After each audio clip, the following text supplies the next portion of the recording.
Hello नमस्कार साथियों, स्वागत है आप सभी का।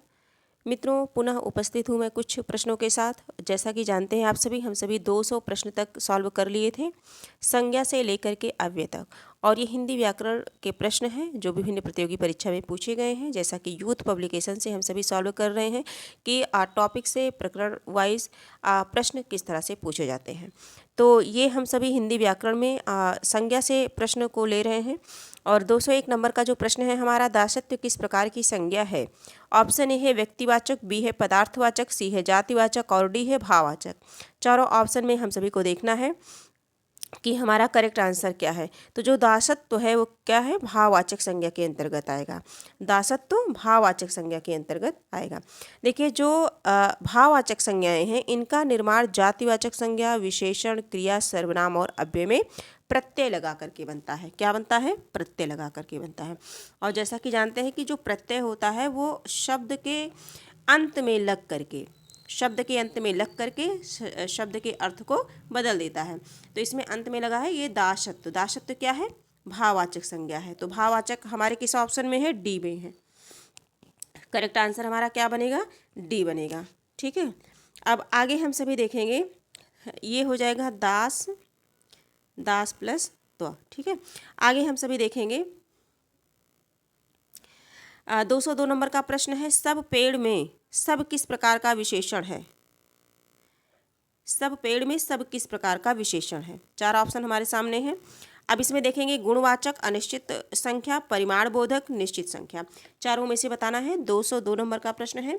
इसमें इसका जो करेक्ट आंसर है, सब किस प्रकार का विशेषण है। सब पेड़ में, तो सब पेड़ में मतलब 1 2 3 संख्या तो है नहीं, सब है। तो यानी कि क्या है? अनिश्चितवाचक है। क्या है? अनिश्चितवाचक, क्योंकि यहाँ सब शब्द पेड़ की कोई निश्चित संख्या नहीं बता रहा है, इसीलिए हम इसे किस में रखेंगे? अनिश्चितवाचक संख्या में रखेंगे। अगला हम सभी देखेंगे हमारा जो 203 नंबर का प्रश्न है, पहले से बहुत धीरे बोलने वाला में कौन सा पदबंध है। देखिए, पदबंध से प्रश्न बना है, पहले से बहुत धीरे में कौन सा पदबंध है। अब इसका जो करेक्ट आंसर होगा ये हमें बताना है। हमारा जो पहला ऑप्शन है ये है क्रिया विशेषण पदबंध, दूसरा है क्रिया पदबंध, तीसरा है विशेषण पदबंध और चौथा है यानी कि डी ऑप्शन है संज्ञा पदबंध। क्या है? संज्ञा पदबंध। अब इसका जो करेक्ट आंसर है हमारा 203 नंबर का, क्या होगा इसका आंसर? शायद आप सभी गेस कर पा रहे होंगे। पहले से बहुत धीरे बोलने वाले में इसमें जो है क्रिया विशेषण पदबंध है। क्या है? क्रिया विशेषण। और क्रिया विशेषण क्या है?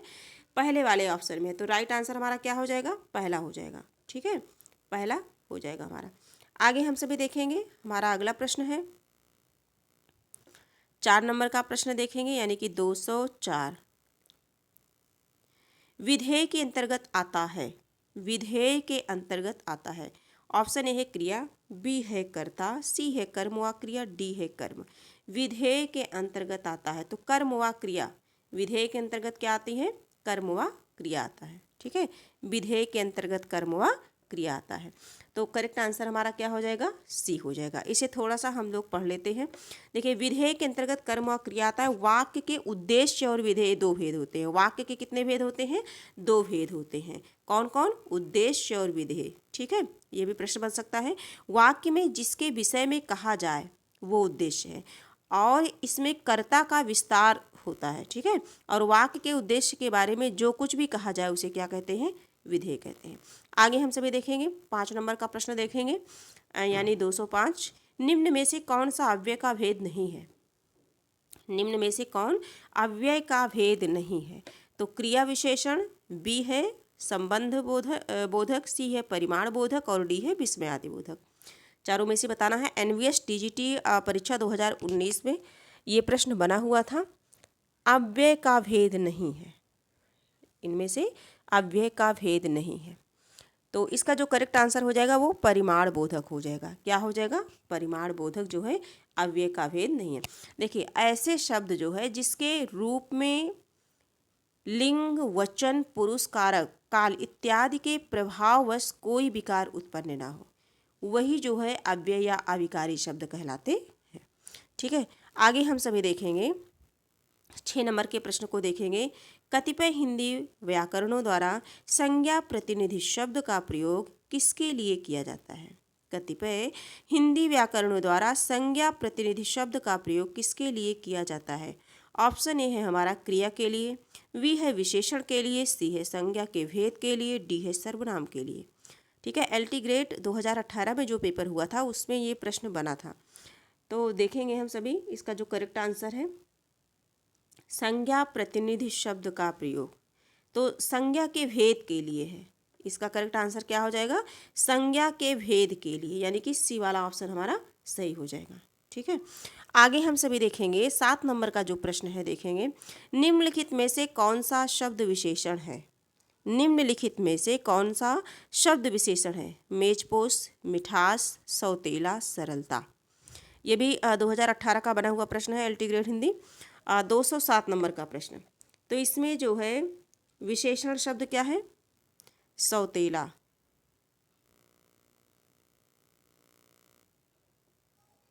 क्या है? सौतेला है। ठीक है, देखिए सौतेला भाई, जबकि मेजपोश, मिठास और सरलता ये तीनों क्या हैं? संज्ञाएं हैं। तो करेक्ट आंसर हमारा सी हो जाएगा। अगला देखेंगे 208 नंबर का प्रश्न है, निम्नलिखित में से कौन सा शब्द सर्वनाम नहीं है? ऑप्शन ए है कौन, बी है कोई, सी है उसने, डी है 10 गुना। तो 208 नंबर का प्रश्न है, प्रश्न संख्या 208, और इसमें है कौन सा सर्वनाम नहीं है? तो जान ही रहे हैं कौन, कोई, ये सब सर्वनाम है, और 10 गुना यानी कि क्या है? विशेषण है। तो करेक्ट आंसर हमारा क्या हो जाएगा? डी हो जाएगा। 9 नंबर का प्रश्न है, हिंदी में काल निर्धारण में किसका महत्वपूर्ण योगदान होता है? संज्ञा, वि सर्वनाम, सी क्रिया, डी विशेषण। 209 नंबर का प्रश्न है। तो इसमें किसका कौन सा आंसर सही है? हमारा सी वाला ऑप्शन सही है। फिर से पुनः मैं प्रश्न को पढ़ना चाहूँगी। हिंदी में काल निर्धारण में किसका महत्वपूर्ण योगदान होता है? तो क्रिया का होता है। किसका होता है? क्रिया का। करेक्ट आंसर हमारा क्या हो जाएगा? सी होगा। सी होगा, संज्ञा नहीं, यानी कि क्रिया होगा। अगला देखेंगे 210 नंबर के प्रश्न को देखेंगे, थोड़ा सा देख लेते हैं। रचना के आधार पर क्रिया के दो भेद होते हैं, सकर्मक क्रिया और अकर्मक क्रिया। सकर्मक क्रिया और अकर्मक क्रिया किसके आधार पर? रचना के आधार पर। 210 नंबर के प्रश्न को देखेंगे, निम्न में भाववाचक संज्ञा है। निम्न में भाववाचक संज्ञा है गरीब, गरीबी, गरीबो, गरीबतम, है ना? तो भाववाचक संज्ञा किसमें है? 210 नंबर का प्रश्न है, और इसमें हम बताएंगे, हम सभी को बताना है कि भाववाचक संज्ञा क्या है। तो गरीबी भाववाचक संज्ञा है। क्या है?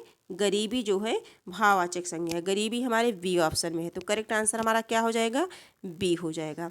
211 नंबर के प्रश्न को देखेंगे, मजदूर मालिक के यहाँ रहता है। उपयुक्त वाक्य में रेखांकित पद है, और रेखांकित क्या किया गया है? यहाँ शब्द को रेखांकित कर दिया गया है, और पूछा गया है कि यह संबंध सूचक अव्यय है, या स्थानवाचक क्रिया विशेषण है, या दिशा संकेत क्रिया विशेषण, या संकेतवाचक अव्यय है। 211 नंबर का प्रश्न है, और इसका हम सभी को आंसर बताना है। तो ये संबंध सूचक अव्यय है। क्या है? संबंध सूचक अव्यय है। मजदूर मालिक के यहाँ रहता है। ठीक है, और इस वाक्य में जो रेखांकित पद यानी कि जो यहाँ है, ये क्या है? संबंध सूचक अव्यय है। संबंध सूचक यानी कि करेक्ट आंसर हमारा ए हो जाएगा। आगे बढ़ते हैं हम सभी 212 नंबर के प्रश्न को देखते हैं। निम्नलिखित वाक्यों में रेखांकित पदबंध का नाम चिन्हित कीजिए। सुनिए, आपने खाना खा लिया हो तो सो जाइए। आपने खाना खा लिया हो तो सो जाइए। अब यहाँ जो अंडरलाइन की गई है, रेखा खींची गई है, वो खाना खा लिया हो तो। ठीक है, पूछा जा रहा है सर्वनाम पदबंध है या संज्ञा पदबंध है, क्रिया पदबंध है या क्रिया विशेषण पदबंध है। KVS PGT 18 का बना हुआ प्रश्न है। 212 नंबर का प्रश्न है, 212 में, और इसका जो करेक्ट आंसर हो जाएगा वो हो जाएगा क्रिया विशेषण पदबंध। क्या हो जाएगा? डी वाला ऑप्शन हमारा क्या होगा? राइट होगा। तो करेक्ट आंसर हमारा क्या होगा? डी वाला होगा, क्योंकि खाना खा लिया है ना, तो क्या है? क्रिया विशेषण पदबंध है। आगे देखेंगे 213 नंबर के प्रश्न को देखेंगे। यह कौन सा सर्वनाम है? यह कौन सा सर्वनाम है? नीचे दिए गए विकल्पों में से सही विकल्प का चयन कीजिए।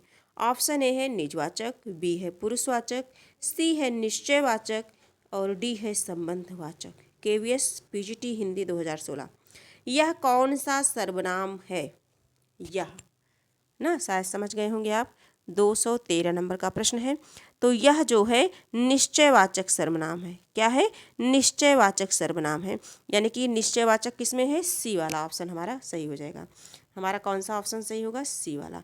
यह निश्चयवाचक है। कुछ सर्वनामों को हम सभी देख लेते हैं। जैसे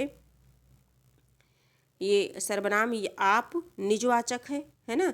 मैं तुम पुरुषवाचक है। जो सो संबंधवाचक है, संबंध को दर्शाता है।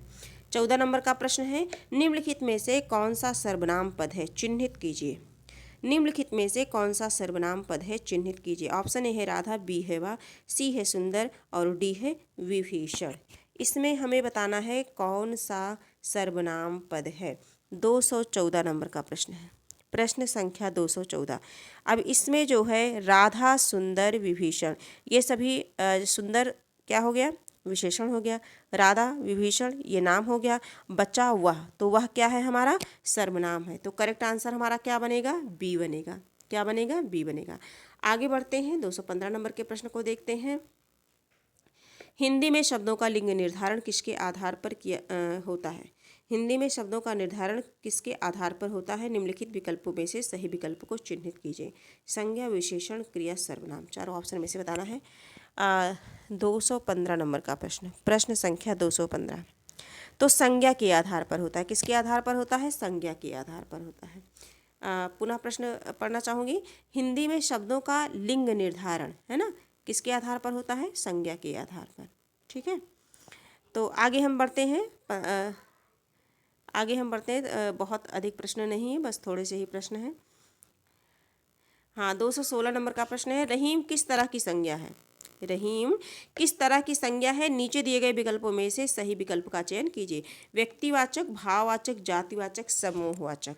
रहीम किस तरह की संज्ञा है? 16 नंबर का प्रश्न है। तो रहीम क्या है? नाम है। तो ये क्या है? किसी व्यक्ति का नाम है, तो व्यक्तिवाचक संज्ञा हो गई। कौन सी संज्ञा हो गई? व्यक्तिवाचक हो गई। आगे देखेंगे। 17 नंबर का प्रश्न है, वह तो घर डैश डैश बैठा था। उपयुक्त वाक्य में रिक्त स्थान की पूर्ति के लिए उपयुक्त अव्यय और उसका भेद होगा। पहला ऑप्शन देखेंगे, के बाहर स्थानवाचक क्रिया विशेषण, में अधिकरण कारक, के सामने समुच्चय बोधक अव्यय, के भीतर संबंध बोधक अव्यय। चारों ऑप्शन है हमारे सामने और इसमें बताना है कि वह तो घर डैश डैश बैठा था। अब इसमें बताना है अव्यय और उसका भेद होगा। 217 नंबर का प्रश्न है, प्रश्न संख्या 217। अब इसमें इसका जो करेक्ट आंसर है, वह तो घर के भीतर बैठा था, तो के भीतर संबंध बोधक अव्यय है। के भीतर क्या है? संबंध बोधक अव्यय है। तो करेक्ट आंसर हमारा क्या होगा? डी होगा। यहाँ क्या होगा? के भीतर, है ना। आगे हम सभी देखेंगे। 18 नंबर का प्रश्न है, आप वहाँ मत जाइए। आप वहाँ मत जाइए रेखांकित पद का पद परिचय होगा। ऑप्शन है निषेधवाचक अव्यय, बी है निपात, सी है रीतिवाचक क्रिया विशेषण, जाइए क्रिया का विशेषण, डी है स्थानवाचक क्रिया विशेषण, जाइए क्रिया का विशेषण। ठीक है। तो 218 नंबर का जो प्रश्न है, प्रश्न संख्या 218, इसमें जो है बताना है हम सभी को रेखांकित पद का पद परिचय, यानी कि मत जाइए, ये क्या है? अव्यय है, निषेधवाचक अव्यय है। क्या है? निषेधवाचक अव्यय है। ठीक है, मत जाइए निषेधवाचक है। तो करेक्ट आंसर हमारा ए हो जाएगा। अगला प्रश्न हम देखते हैं। 219 नंबर का प्रश्न है, किस वाक्य में विधेय विशेषण है? चारों ऑप्शन है हमारे सामने।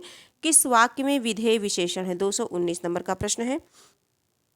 तो इसका जो करेक्ट आंसर हो जाएगा वो हो जाएगा डी। ठीक है, यानी कि मेहुल का घर आलीशान है। मेहुल का घर कैसा है? आलीशान। करेक्ट आंसर डी हो जाएगा। अगला देखेंगे हम सभी। लास्ट प्रश्न है इस क्लास का, 220 नंबर का प्रश्न है और संज्ञा से अव्यय तक जो भी प्रश्न थे उसका ये लास्ट है। पुरस्कार पाने वालों में कुछ हमारे विद्यालय के छात्र हैं। रेखांकित पदबंध है। पदबंध रेखांकित क्या है? पुरस्कार पाने वालों में। तो करेक्ट आंसर देखना हमें हम सभी को संज्ञा विशेषण क्रिया क्रिया विशेषण है ना। एनवीएस टीजीटी हिंदी 2016 220 नंबर का प्रश्न है। इसका करेक्ट आंसर बताना है। करेक्ट आंसर क्या होगा? ए हो जाएगा, यानी कि संज्ञा।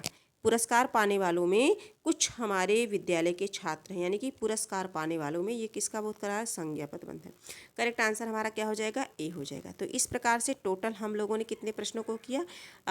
100 से लेकर के, यानी कि 201 से लेकर के हम लोगों ने 20 तक किया। ठीक है, तो आज की क्लास यहीं कंप्लीट करते हैं। पुनः मैं उपस्थित होती रहूँगी कुछ महत्वपूर्ण प्रश्नों को लेकर के। जैसा कि अगला जो प्रकरण है कारक है, कारक आप लोग पढ़ लीजिएगा, फिर हम लोग यहाँ प्रश्नोत्तरी लगाएंगे। ठीक है, तो कारक से प्रश्न बनेंगे अगली क्लास में। आज की क्लास यहीं कंप्लीट करते हैं। सभी लोग स्वस्थ रहिए, खुश रहिए और अपने अपने कार्य में निरंतर लगे रहिए। आज की क्लास यहीं तक, फिर मिलेंगे, तब तक के लिए धन्यवाद।